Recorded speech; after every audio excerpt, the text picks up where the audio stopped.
All right. Hello everybody. Today's November 2nd, 2022.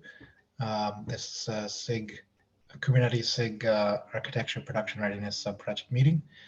And I guess we're just about a week from code freeze, so maybe people are busy with that. But so we'll try and make it quick. I see we have a couple new folks. Ashwarya, I believe we met in KubeCon in Detroit. So yeah, hi John, it's good to be here. Great to see you here. Yeah, hopefully I can like consistently be in the SIG and like get started pretty quickly. So yeah, super excited to be here. Awesome, welcome. And Deepanshu, is that how I say it? Yeah, hi. Yeah, you correctly pronounced it. I just started to attend a meeting, so yeah. Okay, excellent. So the way things work here with production readiness is it tends to be pretty quiet, except for the month or so before code freeze. That's when we have a lot of reviews to do. But today I did want to take some time and do a little retrospective on the last review, last period. Let me show the, let me put this in a separate window. Share screen.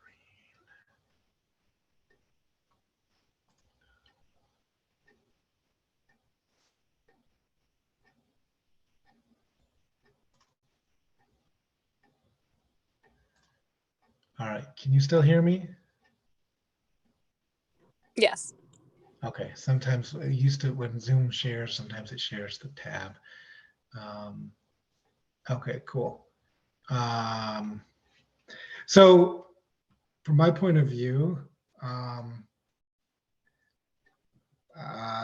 things went pretty well. I'll just put myself here.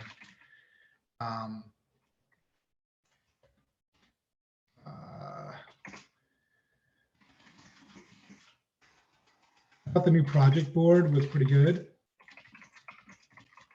I didn't need my usual spreadsheet to keep track of everything. I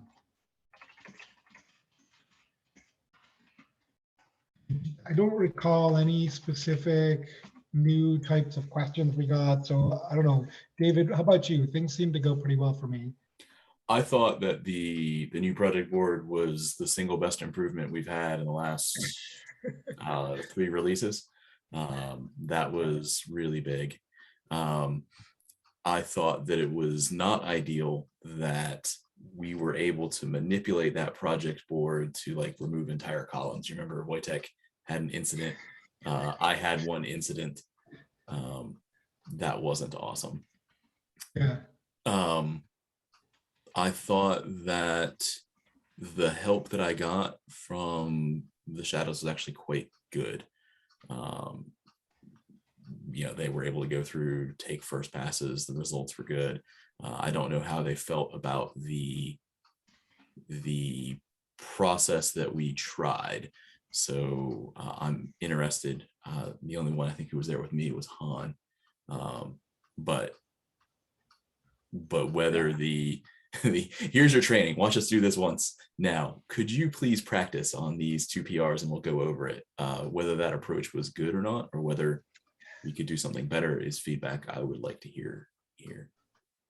Yeah, so I'll let Han speak in a second, but Han and Joe Betts and I had lunch the last day of KubeCon, and Joe mentioned, since he's not here, he mentioned that, you know, he'd like to do it reverse shadow next time. So like let the shadows just do their thing, and then we which is kind of sort of what we did, but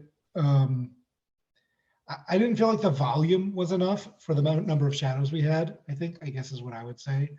The shadows help was valuable as well, but I felt like we had a lot of shadows, and meant each shadow only got to do a little bit. There's no reason why multiple shadows shouldn't be able to do the same PR, maybe the same cap. What do you think, Han? Well, you know, I had like I think we were assigned like a decent percentage of, I think I was assigned like a percentage of David's keps, and they were, yeah, I mean, it was like 10 or 12 or something. I thought it was a decent number to start off with. But yeah, I think reverse shadowing should be helpful. I liked what we did. I don't see, I can't think of an alternative that would have made more sense to do than regular shadowing off the get-go. Yeah, so I set up a bunch of meetings and quite, a handful of people came to each one, and I guess what wasn't clear to me whether that was valuable to the shadows or not.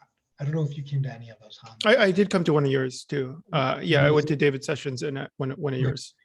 Well, It was helpful. So I would yeah. like feedback on whether it was useful to you, and whether you saw something David did that maybe I should do next time.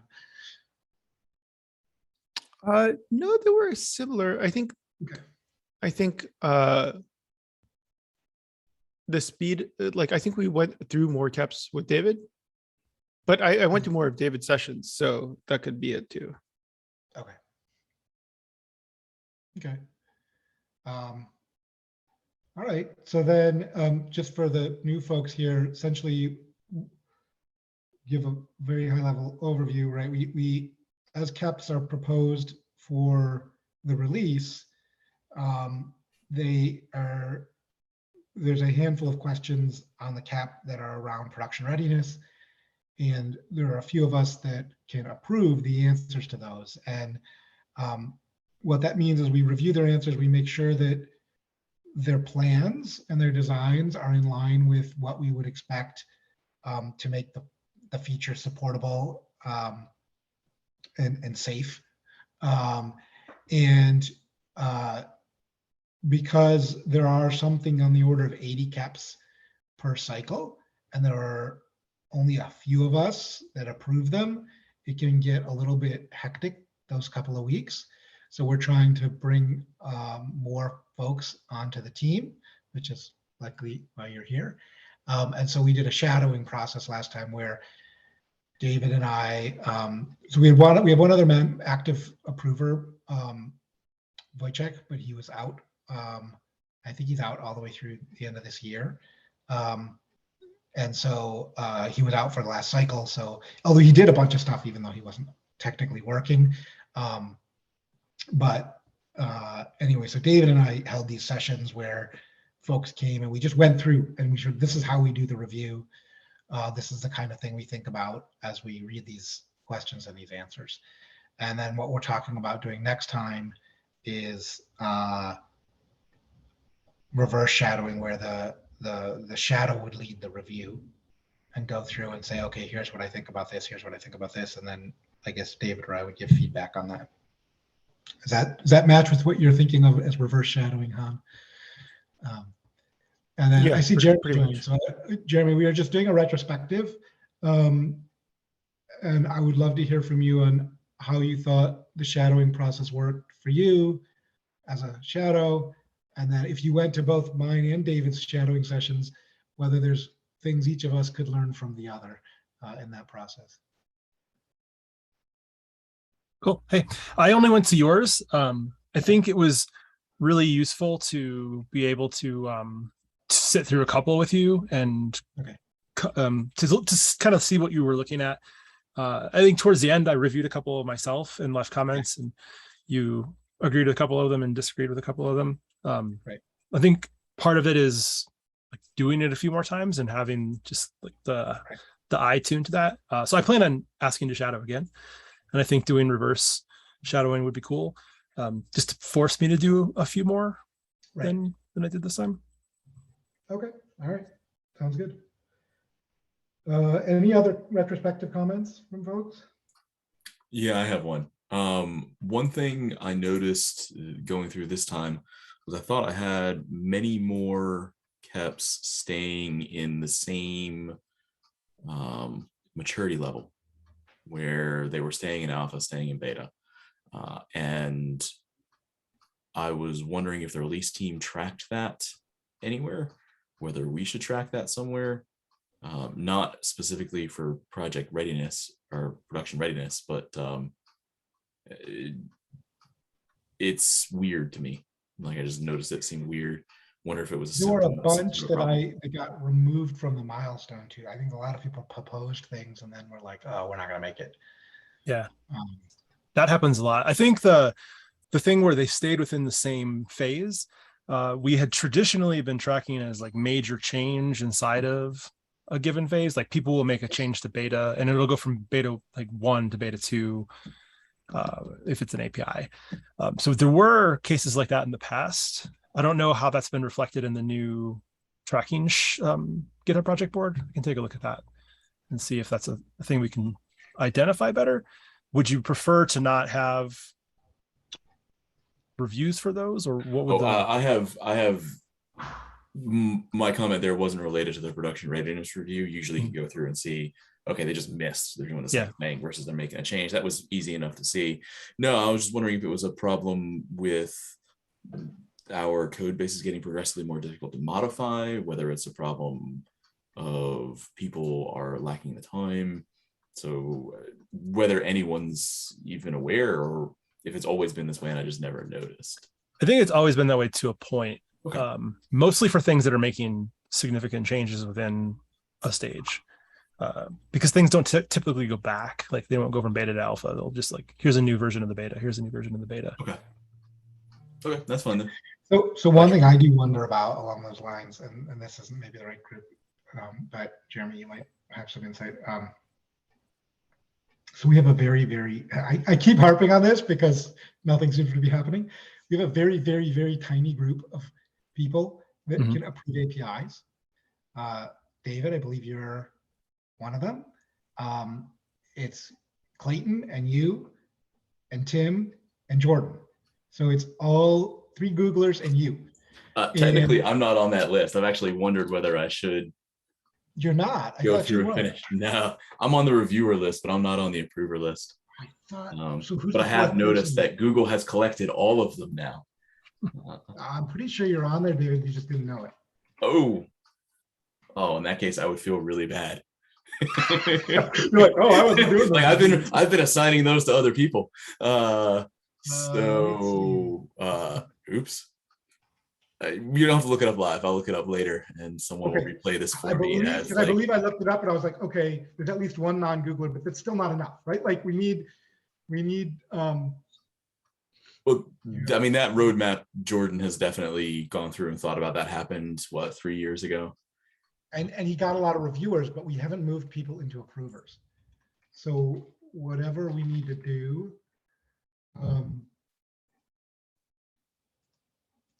sorry, I think it's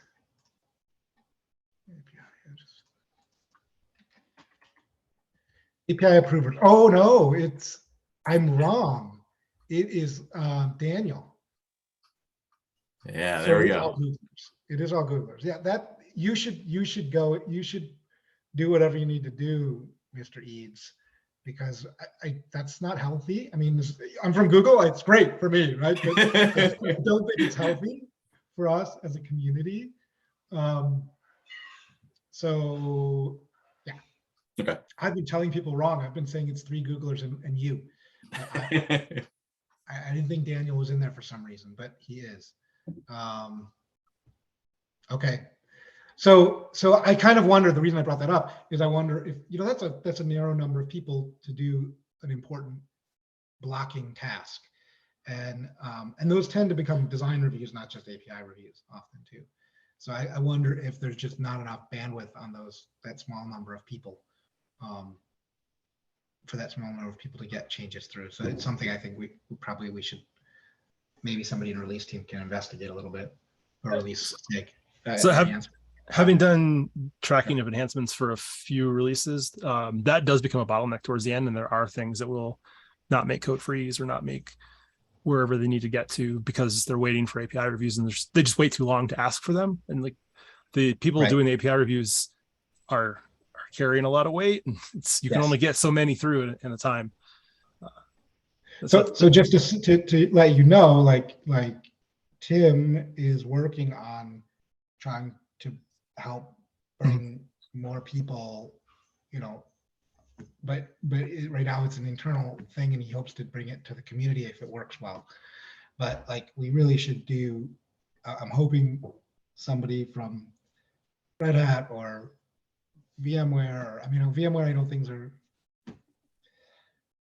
we don't know where things are going, but you know, from other places could try to, I mean, it's going to take a year, right? At least for people to get there. So, Yeah. Anyway. Okay. Well, any other comments? Because I think we probably all have plenty to do if not, and we'll start planning for the next shadowing process as we, you know, get closer to the door opening on the next release. Nothing for me.